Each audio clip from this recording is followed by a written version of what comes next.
د هیواد هوايي حریم د هر دولت لپاره د اقتصادي اړیکو نړیوال ترانزیت او هوايي تګ راتګ یو مهم بنسټ ګڼل کیږي. په دې وروستیو کې د افغانستان د هوايي فضا د خوندیتوب او مدیریت په اړه د مسؤلو ادارو ډاډ ورکوونکې څرګندونې ښیي چې د هیواد فضا د ملکي الوتنو لپاره په خوندي او مناسب وضعیت کې قرار لري. د ترانسپورت او هوايي چلند وزارت مسؤلین وایي چې د افغانستان هوايي حریم د ملکي الوتنو لپاره په بشپړه توګه خوندي دی او نړیوال هوايي شرکتونه کولی شي له ډاډ سره خپلې الوتنې د افغانستان له فضا ترسره کړي. د یاد وزارت ویان حکمت الله آصفي وایي چې په دې وروستیو کې د افغانستان له هوايي حریم څخه د عبوري الوتنو شمیر زیات شوی دی. خو اوس مهال مونږ ویلی شو چې د عبوري الوتنو په شمیر کې زیاتوالی راغلی دی. په پوره ډاډ سره مونږ ویلی شو چې د افغانستان له ټولو هوايي ډګرونو څخه هغه که نړیوال هوايي ډګرونه دي او یا محلي هوايي ډګرونه دي، له ټولو څخه الوتنې جریان لري او همدارنګه مسافرو ته او د الوتنو په ارتباط باندې پر وخت او مناسب خدمات وړاندې کیږي.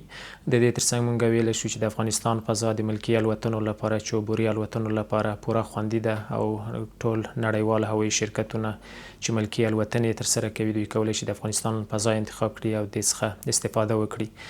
نوموړی زیاتوي د افغانستان هوايي حریم د ملکي عبوري الوتنو لپاره بشپړ امنیت لري او نړیوال هوايي شرکتونه کولی شي له باور او ډاډ سره خپلې الوتنې د دغه حریم له لارې تنظیم کړي. د ښاغلي آصفي په وینا د ترانسپورت او هوايي چلند وزارت هڅه کوي چې د هیواد د هوايي چلند په سکتور کې لا زیاتې اسانتیاوې رامنځته کړي او د خدماتو کیفیت نړیوالو معیارونو ته نږدې کړي. دا پوره ډاډ او اطمینان مونږ ټولو هغو هوايي شرکتونو ورته ورکوو چې ملکي الوتنې کوي دوی کولی شي د افغانستان فضا انتخاب کړي. یو ځل بیا مونږ پوره ډاډ مسافرو ته او همدارنګه هوايي شرکتونو ته ورکوو چې د افغانستان له ټولو هوايي ډګرونو څخه پر وخت او مناسب خدمات وړاندې کیږي. ترانسپورت او هوايي چلند وزارت تل کوښښ کوي چې د هیواد ترانسپورت ترڅنګ د هوايي چلند په برخه کې لا نورې اسانتیاوې رامنځته کړي. کارپوهان باور لري چې د افغانستان د هوايي حریم خوندیتوب او د عبوري الوتنو زیاتوالی نه یوازې د هیواد اقتصادي عوایدو د لوړوالي لامل کیږي بلکې د افغانستان د ترانزیتي موقعیت اهمیت هم پیاوړی کوي.